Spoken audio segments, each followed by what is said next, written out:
Although Ninjago is generally regarded as a show with a lighter tone, the writers are not afraid to throw in a couple tragic moments into the mix.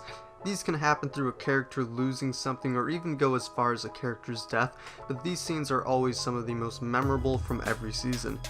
Hey guys, Hfmasters here, and today we're doing the top 5 saddest scenes.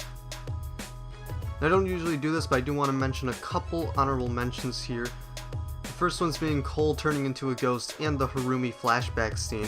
Both of these are pretty sad moments for each character and a constant struggle for them to accept, but they aren't quite on the same level as some of the other scenes on the list. Zane's fight with Mr. E is also a very sad scene, as we basically watch Zane get completely destroyed and seemingly killed off, but I think it's slightly less heart-wrenching than the top 5.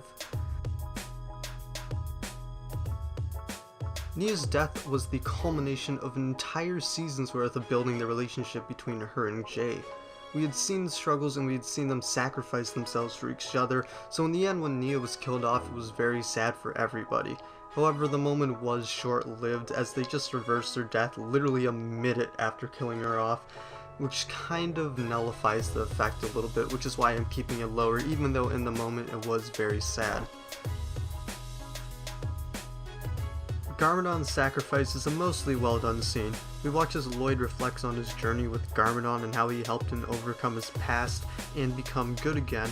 However, in order to win, Garmadon had to sacrifice himself. He allowed himself to be sent to the Cursed Realm in order to free the Anacondrae and ultimately stop Chen.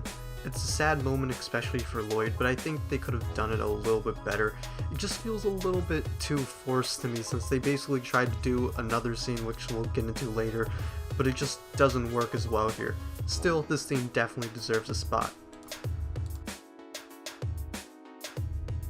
Harumi's death had been built up for 2 seasons. They had introduced her as the kind-hearted innocent princess before turning her because of the Devourer killing her parents. But they slowly started to move her back towards the good side as she started to show signs of fear from Garmadon, and at the end she actually helped the family escape at the cost of her own life.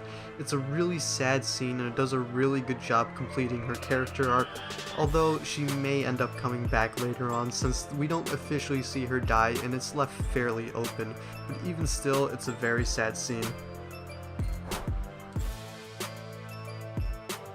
Like Harumi, Moro's death was the culmination of a redemption arc. We got to see the origins of Moro, his path to evil, and we even got to see him complete his goal of releasing the Preeminent, but it was all for nothing, as Nia unlocking her true potential was enough to stop the Preeminent, leaving Moro to die. Sensei Wu did try to save him in the end, but Moro changed, and he sacrificed himself to give Wu the Realm Crystal.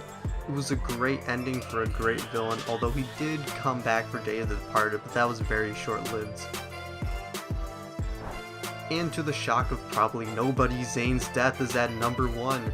This is what Garmadon's sacrifice tried to be. We watch as Zane launches himself at the Overlord and slowly falls apart while blasting him with ice. The flashback showcasing Zane's progression throughout the series is a great added touch, and the combination of this with the soundtrack makes this an even more heart-wrenching scene than it already was. This, combined with the fact that we didn't even know for sure if Zane would actually return after the end of the season, made the scene even more perfect, but very, very sad for everyone watching at the loss of Zane. But that was the top 5 saddest scenes. Hope you guys enjoyed this video. Until next time, this is Hfmasters saying goodbye.